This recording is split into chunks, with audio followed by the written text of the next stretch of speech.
సుభద్రకి heart stroke రావడంతో Gautam treatment చేస్తాడు.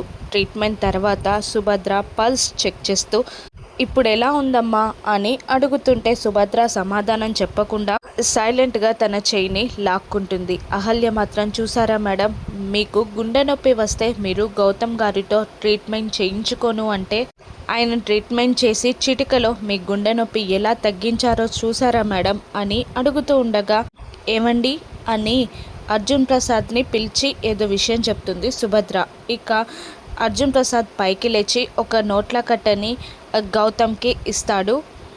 అర్జున్ ప్రసాద్ ఆ డబ్బులని తీసుకొని అయోమయంగా డబ్బులెందుకు నానా అని గౌతమ్ అడుగుతూ ఉండగా అహల్య గౌతమ్లకి షాక్ ఇస్తూ సుభద్ర ఇలా అంటూ ఉంటుంది, నువ్వు డాక్టర్లా ట్రీట్మెంట్ చేసినందుకు మేమిస్తున్న ఫీజ్ అని అనగానే గౌతమ్ చేతిల్లో నుండి డబ్బులు జారిపోతాయి. తన గుండె పగిలినట్టు ఫీల్ అవుతూ ఉంటాడు గౌతమ్. కన్నీళ్లతో వాళ్ళ అమ్మా నాన్నలని చూస్తూ ఉంటాడు గౌతమ్. ఏంటి మేడం ఇది, మీరు గౌతమ్ గారిని ఒక డాక్టర్ లాగానే చూస్తున్నారా?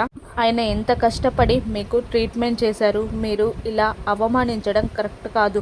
ఆయన అసలు నన్ను ఎందుకు పెళ్లి చేసుకున్నాడు అంటే అంటూ నిజం చెప్పబోతూ ఉంటుంది అహల్య.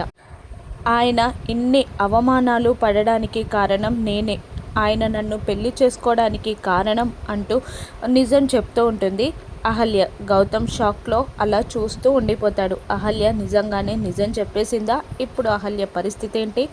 రానున్న ఎపిసోడ్స్లో చూద్దాం. Thank you for watching.